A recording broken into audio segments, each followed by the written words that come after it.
Solomon. Now I'm just pressing the recording so we can start one more time. Course 21 just started.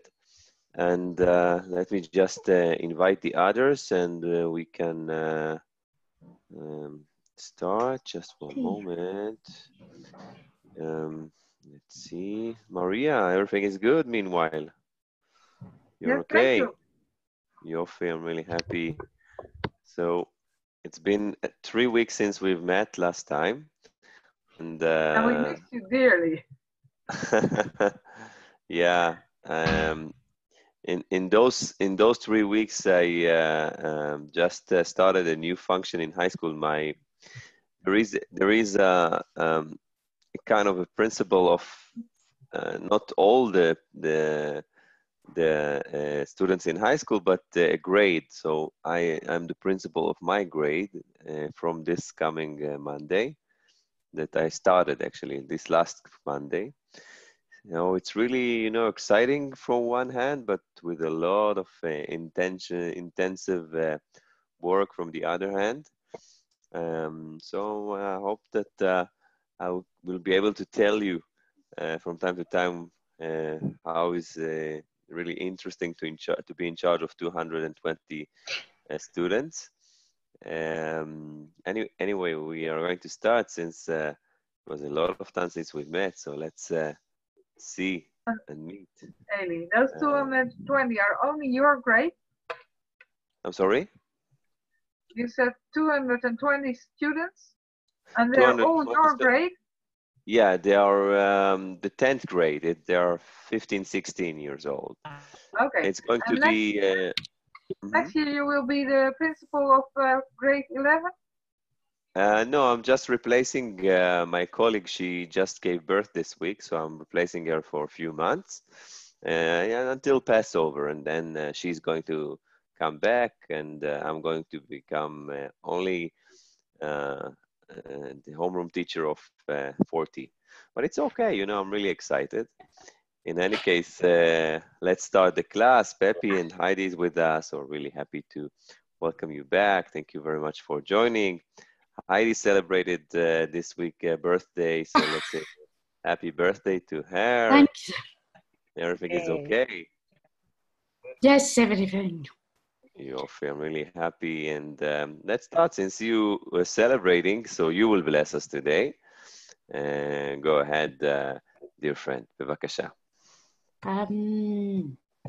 כי מלאה הארץ תהיה את אדוני כמים לים מכסים.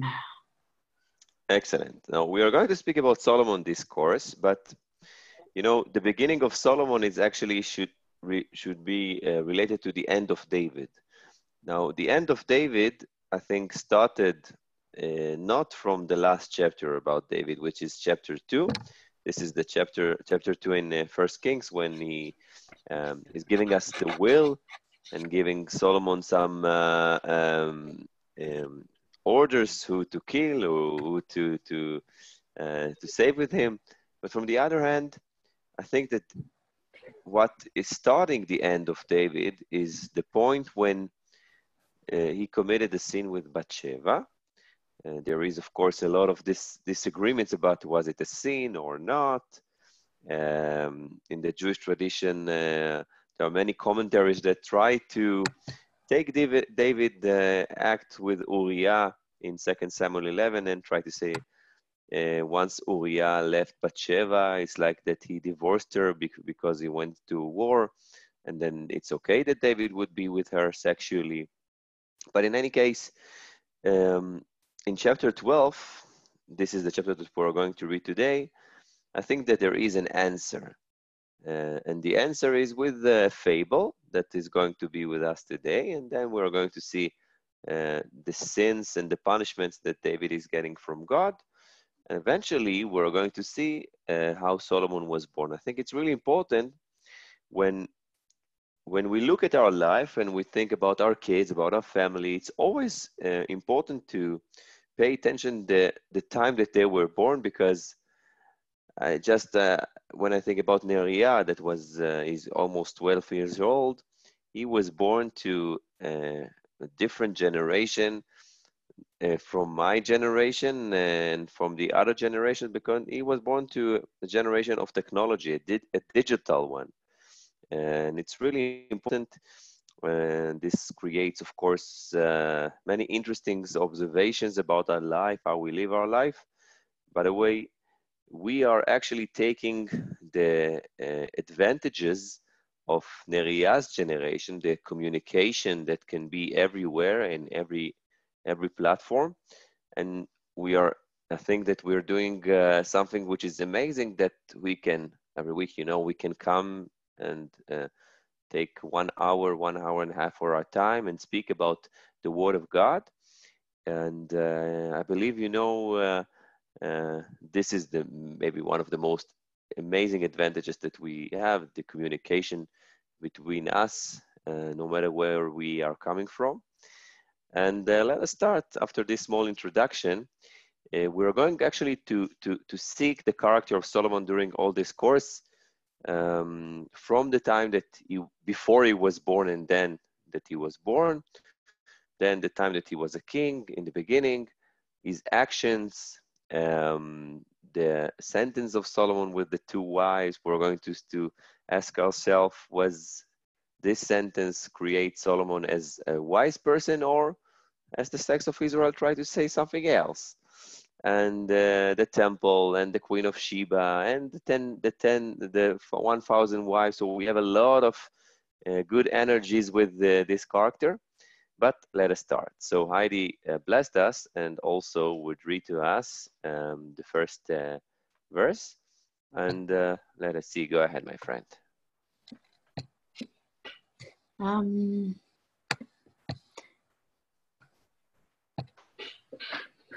וישלח אדוני את נתן אל דוד, ויבוא אליו ויאמר לו, 2 אנשים היו בעיר אחת, אחד אסיר ואחד ראש.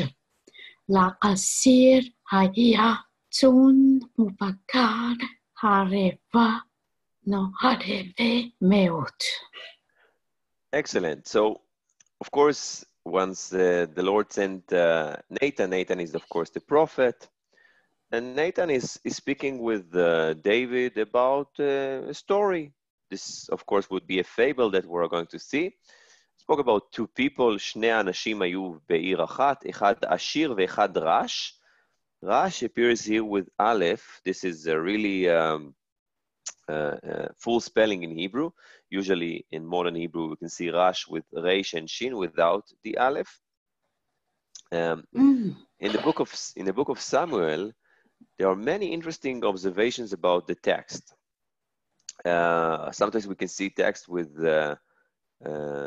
deficient spelling when, for example, we can see Beit Shan, which is a place, Shin and Nun without the Aleph, and here it's a full spelling, Rash, Reish Aleph Shin. This is something that creates from the scholars are speaking about maybe some hands that written this book from the spelling point of view. Rash is of course poor, Ashir is of course rich. And pay attention how the Bible describes the rich, that he has a lot of many flocks and herds. Now, if he is rich, of course that he has a lot of property, but it is really important to describe it with this word, with this superlative. Haya tzon uvakar arbe meod. It's not someone that is wealthy, it's someone that is really, really rich. And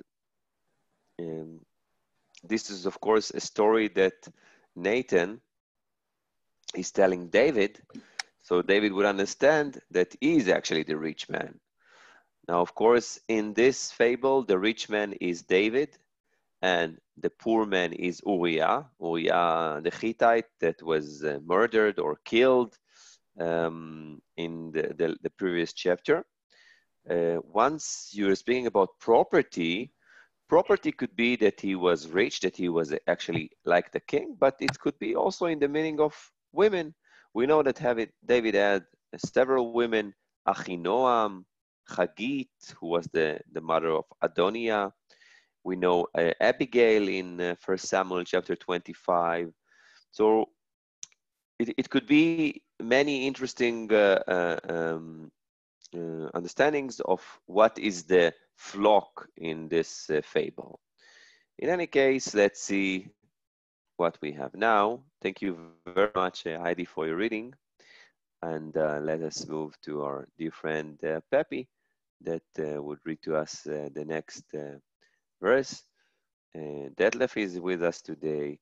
Gabrielle is with us today. I don't know if Ruth will join us. I hope that she will be able to do it as well. So we're going to be in full board, as we're saying. Pepi, this is yours. בבקשה. Thank you, Eli. ולרש אין הול כי אם כבשה אחת קטנה אשר קנה. ויחיה, is that right? ויחיה, ותגדל אמו ועם בניו יחדיו, מפיתו תאכל ומכוסו תשתה ובחיקו תשכב ותחילו כבת. ויבוא חלק לאיש כאסיר ויחמול לקחת מזונו ומבקרו לעשות לאורח הבלו. ויקח את כבשת חיש חרש ויעשיה לאיש הבא אליו. Excellent reading, יפה מאוד. So the poor person, of course, had only one little lamb. This is, of course, Bathsheba. It's really important to explain that he bought her and he lived with her, and he has sons that were with them. I wonder always when I'm reading this story if these are true sons that Uriah and Bathsheba had or not. But in any case, he really took care of her. He gave her to eat. We can see the word pito. Pito, it's from the word pat, or pita, you know, the pita bread. And he took care of her, and he gave her things to eat and to drink, and she slept near to him. And it's really interesting. The fable here is really delicate. Since Bathsheba wasn't like a daughter of Uriah, she was his wife. Of course, in the old ages, you're speaking about to take someone to be a wife. Sometimes it's even to take physically, and to buy her, to give money in order to her family. But in any case, pay attention how in the fable there are descriptions that with many details, how the husband, of course, how the poor person, which is Uriah, he took care of his wife. And then what we can see in verse 4, ויבוא הלך לאיש העשיר. I wonder what is the helech. Helech is, in the translation, is the traveler, which is someone physically, person. But in the story of David and Bathsheba, it's not. It's actually maybe David walked and saw her, or David traveled and saw her. So the helech that came to the rich person, the traveler, is not physically someone in the true story.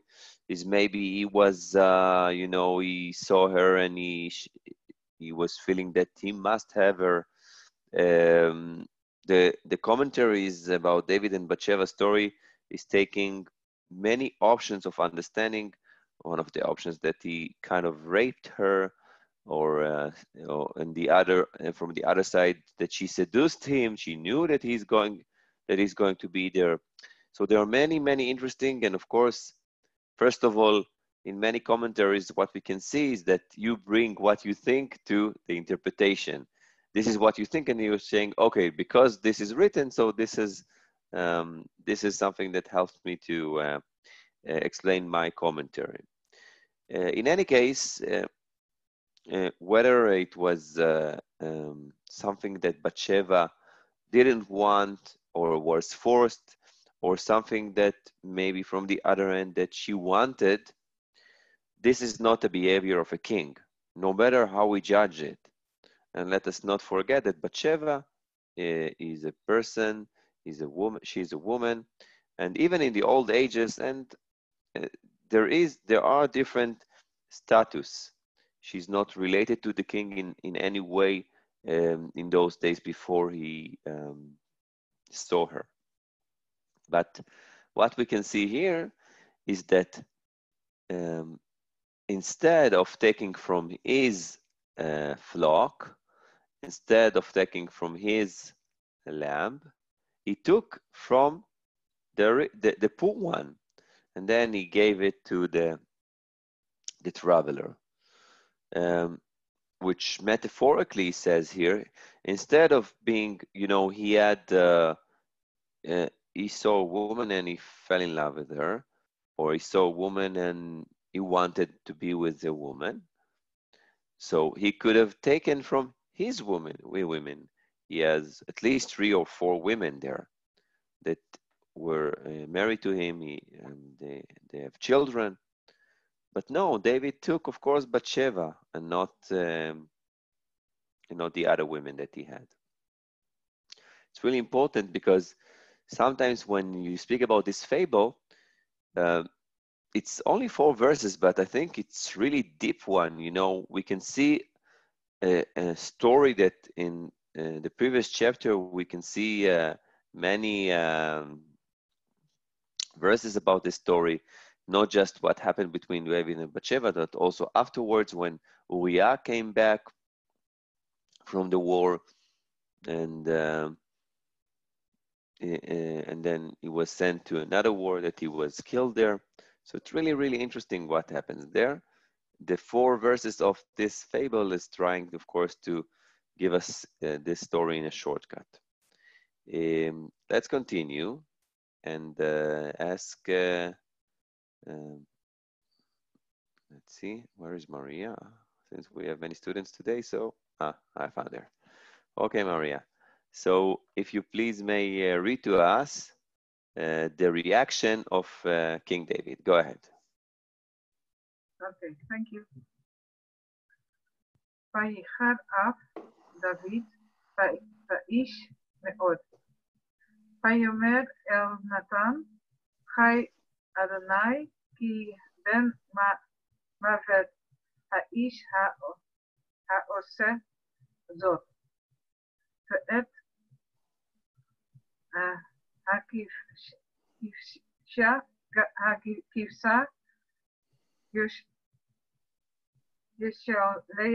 ישלם 400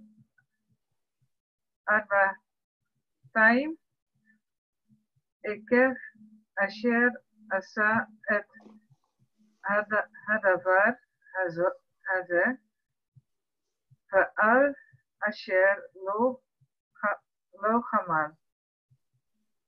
יפה מאוד. And David here is giving a sentence. The man that took the rich person should be put to death. And he's also need to pay for the lamb fourfold. This is according to the law, but by the way, that is found in Exodus. And it's really interesting because David is really angry. Me'od, one more time, the superlative here is coming. This reminds me 2 reactions, one of David and one that is not in the text, about a behavior which is not so, a sexual behavior which is not so well. The first thing is once Reuben, the son of Jacob, he had sexual relationships with Bilhah, Rachel's maid, and then Jacob heard, and that's it. No reaction there. But if we take Reuben in the Bible, we can find how this story continued, that Reuben actually lost his biological birthright afterwards to Judah and to Joseph. And the second one is David himself, 2 chapters ahead, after he heard that Amnon, his son, raped Tamar, his daughter. And he was really angry, and that's it. That's it. Now, the reason that I said that the beginning of Solomon is the end of David is the end of David from the, I think from the moral point of view. We can see a really deterioration there. Everything is going down from David's point of view, and he ends his life as, I think, as a manipulated king, someone that others are doing manipulations, and of course Nathan and Bathsheba together in chapter 1. And it's really important because I believe that once we take this story, this is the story that changed not just David's life, but also Solomon's life. Let's try to see what happens now on our story and continue. I think that one of the interesting passages is this one. Let's say hello to Detlef. Detlef, how are you? Everything is okay?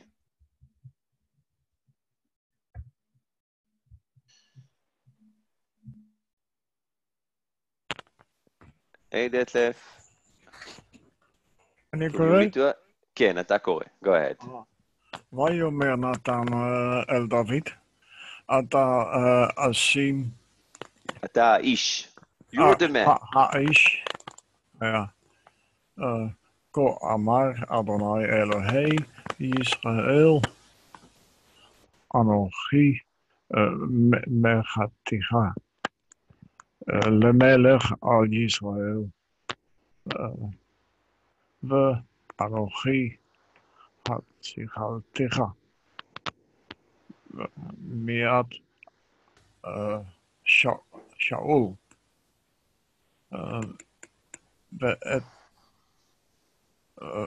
ואתנה לך את בית אדונך ואת נשי אדונך בחייך, ואתנה לך את בית ישראל ויהודה ועם מאה ואסיפה לך בהנה וכהנה. יפה מאוד, excellent, dear friend. What we can see here is that the amazing answer with 2 words. You are the man. Not you are the rich man. Not you are the one that committed sin. You are the man. With 2 words, of course, there are also words that David brought before, and Nathan brought before with the fable, but with 2 words, he ends the sentence when David actually is judging himself. And pay attention, first of all, there is a kind of an introduction. The Lord took you and delivered you and saved you from Saul, and you are the king, and he gave you the house, and he gave you the wives, and he gave you the kingdom. First of all, God is saying with Nathan, pay attention how I gave to you, how I took care of you. Now, he said it because the behavior of David in this story and also in other stories from now on, I think, it's not so well. You know, he's taking his power and use his power in a corrupt way. And he forgot that the one that in charge of everything is God. And he thought, okay, I'm a king, so I can do whatever I want. And God is saying to him in those words, no, no, no, dear friend, you cannot do whatever you want. There is a border, and you actually cross the line. It's really important in what we can see here. Now, in order to continue, let's hear Ruth that would give us her reading to this interesting chapter. Go ahead, my friend. Okay, thank you. Madua bezot et debar Adonai le'asot hara be'eni et Oriah hati hakita beherev ba'et ishto lekakta lekha leisha ba'oto haregat beharev b'nei Ammon ve'ata lo tasur harev mebeitcha ad olam ekev ki zitani u tekak et ishat Oriah hati leyot lecha leisha. Excellent. And pay attention to the words that I am marking now. It's really important if you want to understand the story. First of all, David is calling a person that despised the word of God. Is that then azot? Which word means despise? Bazita. The red one. Bazita. So this is the first thing. The second thing is the word sword, cherev, 3 times. And the other thing is lakachta, or lakachta vatikach liot lecha leisha. Pay attention. This is all this expression. So, you know, sometimes if you want to understand the text, just, you know, with a marker, I'm using my students a lot of time, let's just mark the text and see which words are repeated. And what we can see here is despise, sword, and taking someone to be a wife. But it's not just what David has done, it's also what he's going to have.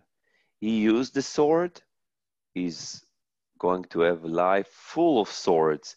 That means that he's going to be a man of war until the day that he's going to be put to death, or the day that he's going to be dead.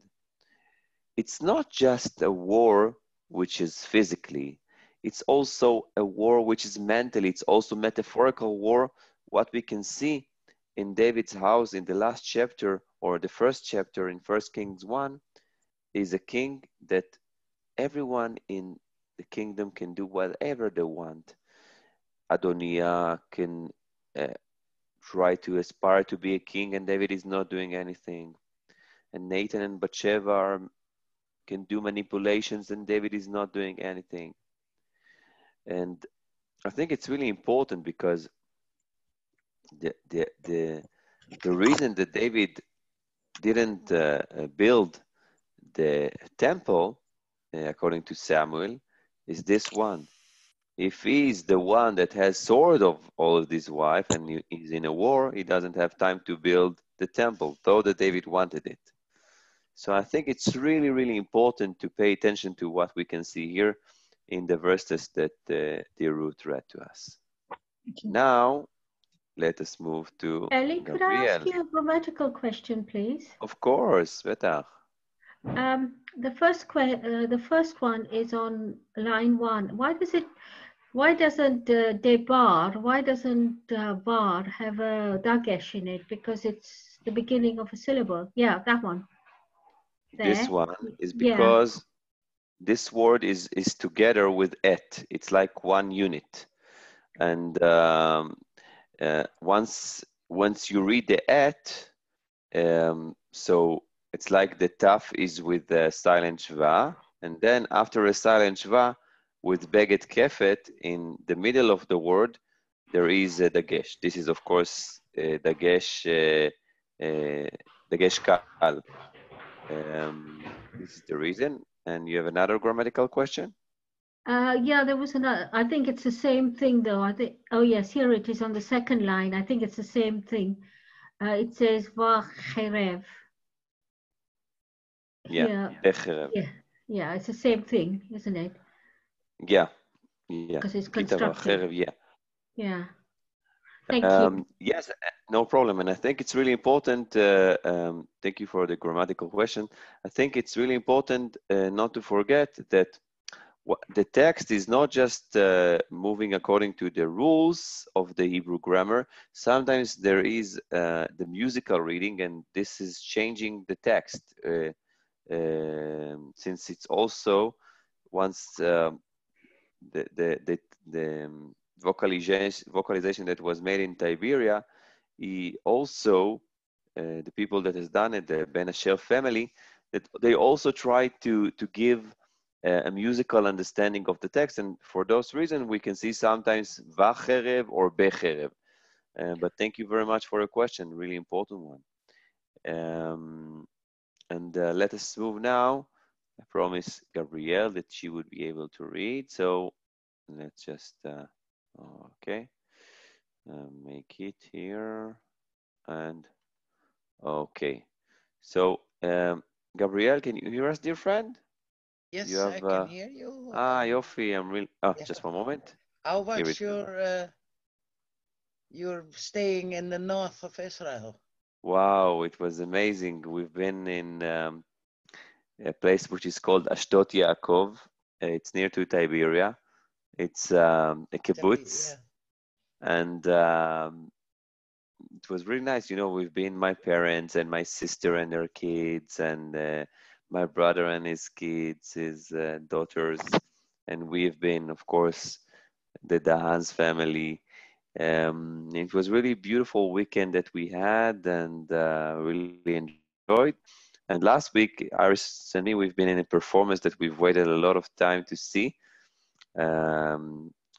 This is one of the interesting families in Israel is the Banai families, which create a beautiful music. Even it's everything. It's rock from one hand. One of the bands is rock, the other is really Jewish and beautiful music. But let's come back to the text. Thank you, Gabriele, and you're more than welcome to read to us. בבקשה. Thank you.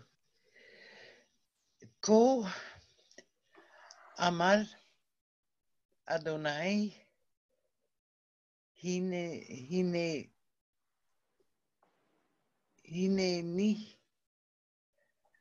Makim Alecha Ra'a Mine Mibe Echa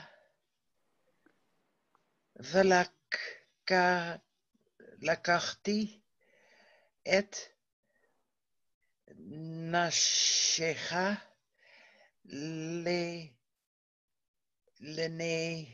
Lenecha Vanatati Lre Eyacha Fashakaf Im Nashecha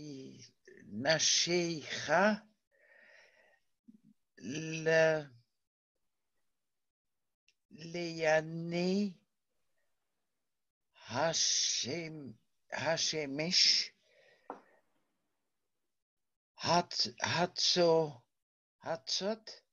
הזאת, יפה. הצות, כי אתה עשת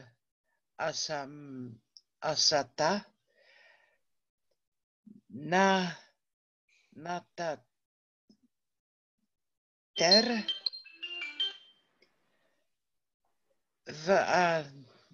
ואנו אשר את הדבר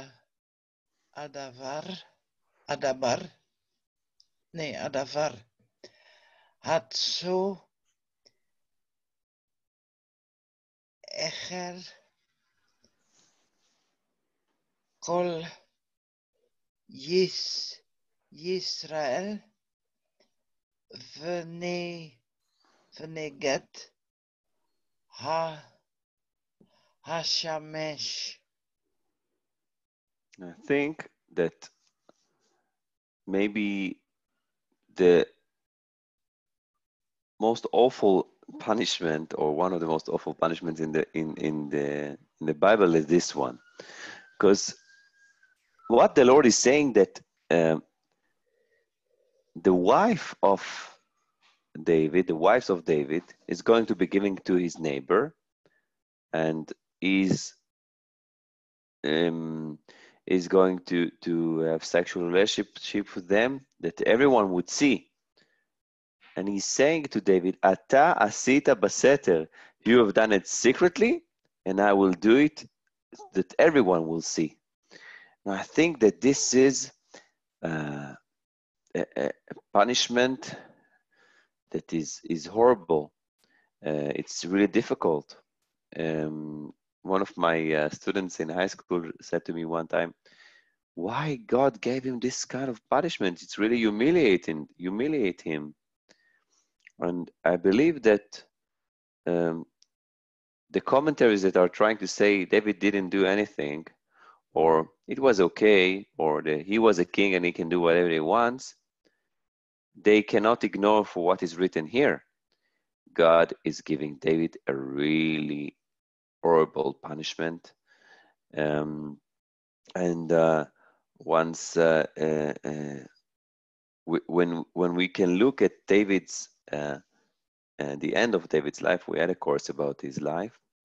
This is the moment, I think, that is always when I'm reading this text, it's like that David is getting a punch from God here. It's not an easy situation. And let us see more how David reacted. Sharon, are you with us, dear friend?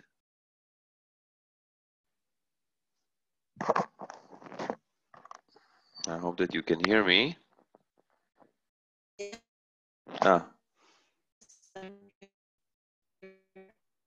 We can hear you, but the headphone. Yes, Detlef, you can read because Sharon's headphone is not working well. ויאמר דוד אל נתן בן נסעתי לאדוני. ויאמר נתן אל דוד, גם אדוני האוויר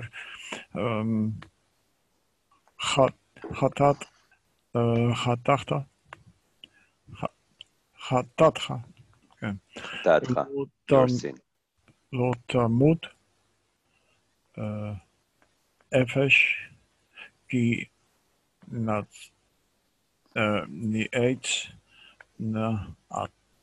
נעצת את יהוה אדוני בדבר הזה. גם הבן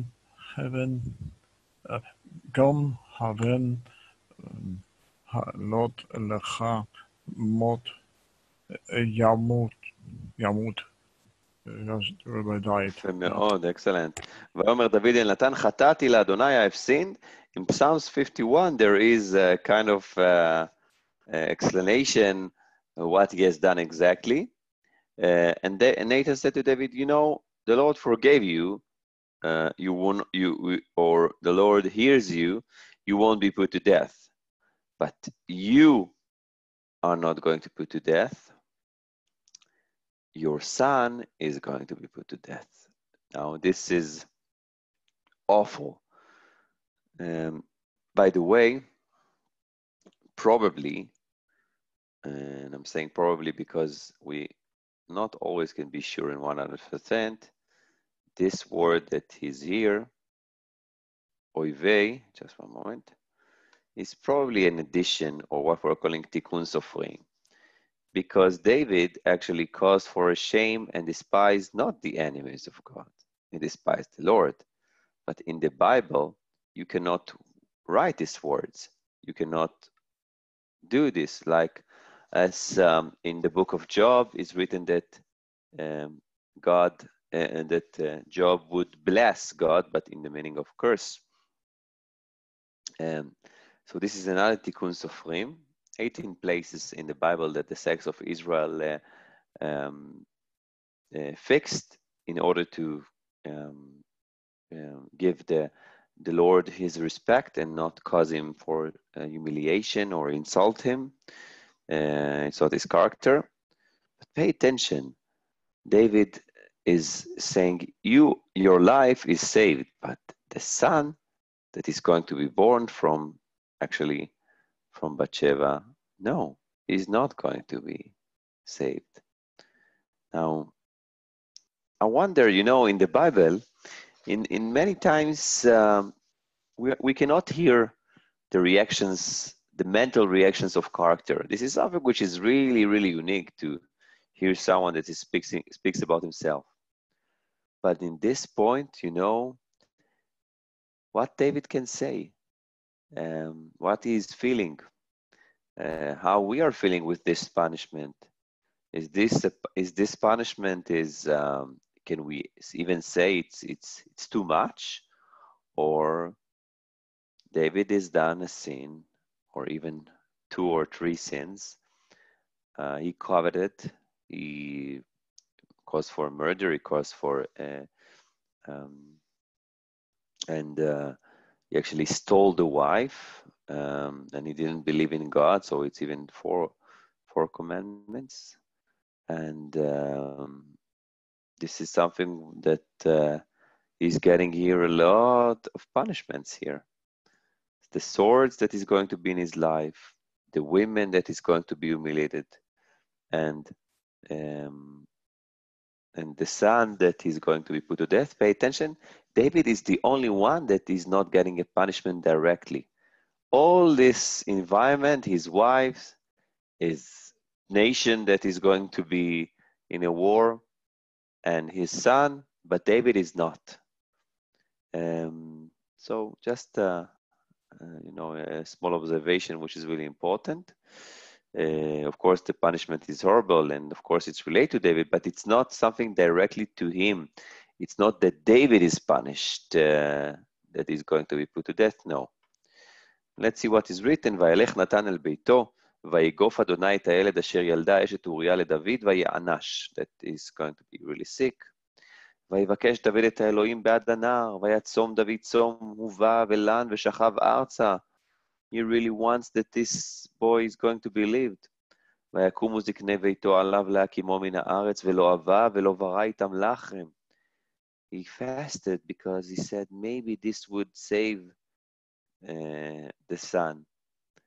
It's like Yom Kippur, actually. When Yom Kippur, you're asking for forgiveness and you're forgiven by God. God is forgiving you. But in this case, no.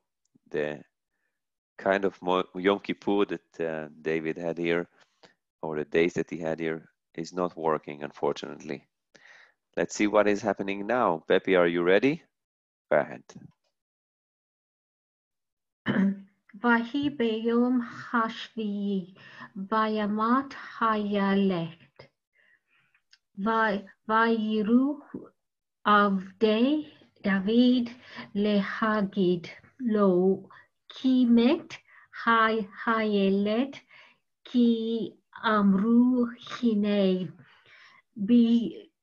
בהיות הילד חי דיברנו אליו ולא שמע בקולנו, ואיך נאמר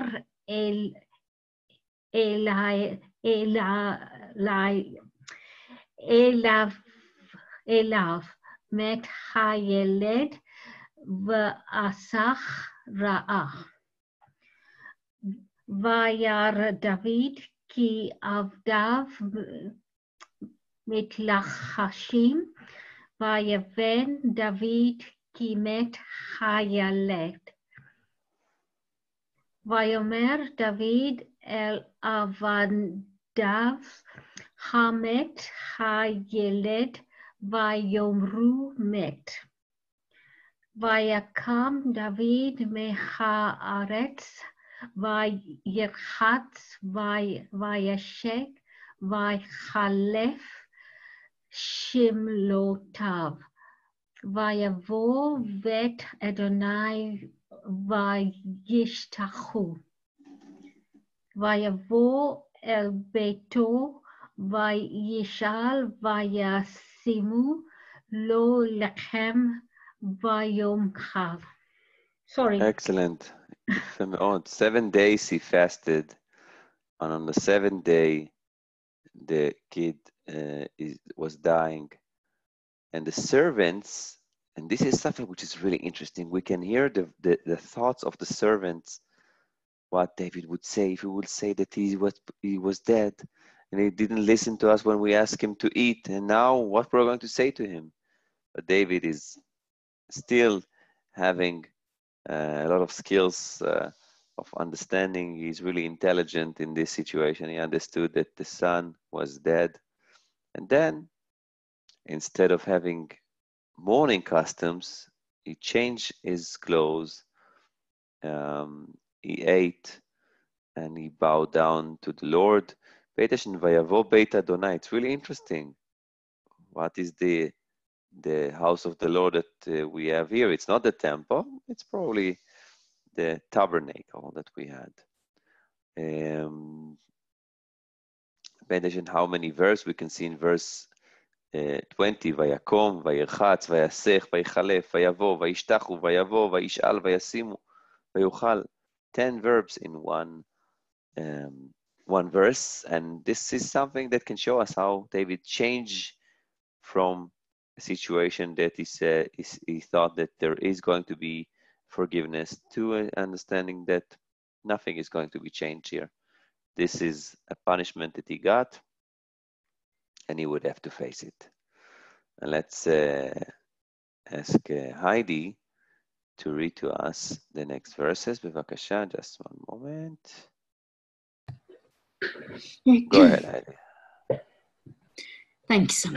ויאמרו כפתיו אליו, מה הדבר הזה אשר עשית?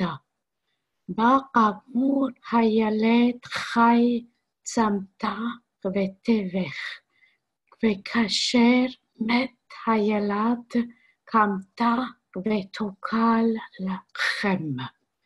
ויאמר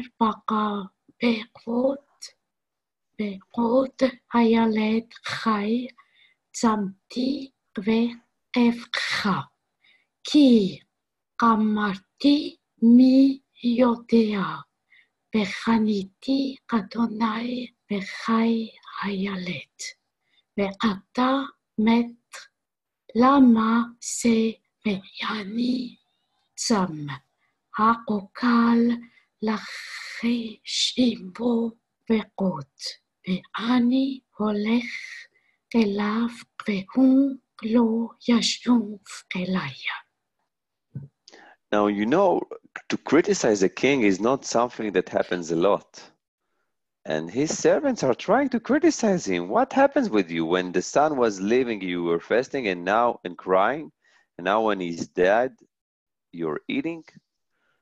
And David is answering, I'm practical, you know. I tried. It didn't work. The Lord didn't give me the situation that he's going to be forgiving, and I can bring him back, so I don't have to be too fast. I'm always asking a class, is David's reaction is something that you can to feel empathy to him, to feel sympathy to him. He's practical on one hand, but from the other end, where are the emotions? Where are the emotions that he had in the days that he thought that maybe he would save the son? So always in this ocean that we are reading, we can see few islands, and those islands are taking us to many, many directions and beautiful understandings of the text. And now, in this situation, at this point, 9 months afterwards, we can see this. Vayinachem David et Batsheva ishto. He comforted her. Vayavo elea, to come in sexual meaning. Vayishkav ima. Vateled ben, vatikra et shmo Shlomo, va'Adonai ha'evo. She called him Shlomo. She's the one that gave his name. This is also something that happens, but not always. Leah is giving some of the sons' name to Jacob. And what is Shlomo? Shlomo relates to shalom, to peace, to shalem, which is complete. And the Lord loved him. Now, in this two words, and the Lord loved him, we can understand that if he loved him, he's going to be chosen. And David is sending in the hands of Nathan, וישלח ביד נתן הנביא ויקרא את שמו ידידיה בעבור אדוני. He is the friend of God. This is Yadid. Yadid is a friend. It's also two hands, Yad and Yad. And Yah, of course, the name of the Lord. It's amazing that in this situation, when David is feeling that something must be changed, and Bathsheba, now his wife, he comforted her, and Solomon was born. Maybe in this situation that he was born, then David felt complete after the loss that he had. Maybe he felt more complete, and this is the reason why Solomon is Solomon. And Bathsheba is giving the name, not David. This king was born in a situation after the death of his brother that he didn't see, and he should bring peace to his life, to David's life. And I want to say that this is what he was intended to do. I'm not sure that after we are going to finish this course, this is what he is going to do. Peace in Solomon's life is something that happened in part of his life. I'm not sure that is in all his life, but this is of course a spoiler of what we're going to have. It's like, we can see a series in the TV, and you know what is going to be happening, but you need to understand why.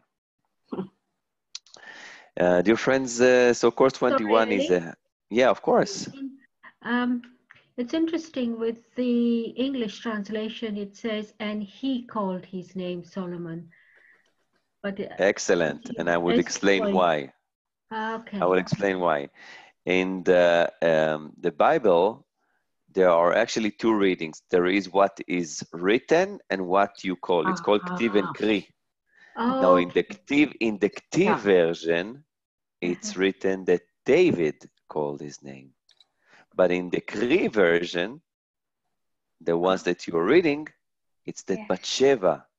Now, who gave the Ktiv and Kri? The Ben Asher family. This was after the Bible was a text, and it was sacred, and there was a tradition of reading the text and to translate it to Aramaic. And in the 7th to 9th century after Common Era, this reading entered to the text. So it's really, really interesting, Peppy. I asked myself who would pay attention to this, and you did. So thank you very, very much. It's really important. And this is the beginning of Solomon's life. So who gave him Solomon's name? David, Bathsheba, the change of her name, or the giving one more name, Yedidiah, is it something good or bad? Is going to be the friend of God or not, Solomon? So this is what we're going to see in this course 21. Dear friends, this course is started. Of course, you're going to have the recordings. I'm going to also upload the recordings to YouTube, so you will be able to see it afterwards, not just to be dependent on Zoom place. You can, of course, download it to the computer after I'm sending the link. I really thank you very much for joining. And let's pray that we'll have a great course. Solomon is a really interesting character. Yes, of course. Yes, Maria. I wanted to ask you, the name God gave to Solomon, Yedidiah, isn't that beloved of God? Yedidiah is like Yadid. It's like a friend. Yadid is like a friend, or it's two hands, Yad and Yad. This could be the understanding of an name. Okay, but it's probably the friend of the Lord or something. Not so well, Sharon. Unfortunately, it's not so well. I'm really sorry. Maybe you need to change the headphone there or something there, because we can hear really scratchy voice. I'm really sorry, dear friend. In any case, dear friends, thank you very, very much for joining this session. Next week, we're going to see what are the first steps that Solomon is doing as a king, how he became a king, and what are the first steps. So it's 1 Kings 1 and 1 Kings 2, a few verses from there and from here. I'm really happy to see full group today that enjoy the Bible and, you know, keep on asking questions. We've seen today some grammatical issues, also something that relates to translation, Tikkun Sofrim, which is actually an addition of a word in order to respect the word of God. So more to come. And let's pray that we'll have a quiet weekend and we'll have a peaceful weekend, as Solomon's name, that we'll have peace. And Shabbat Shalom from Israel. And see you next Shabbat Shalom. same place, the same time. And now I'm going to stop the recording and say goodbye and Shabbat Shalom to all of you. Shabbat Shalom.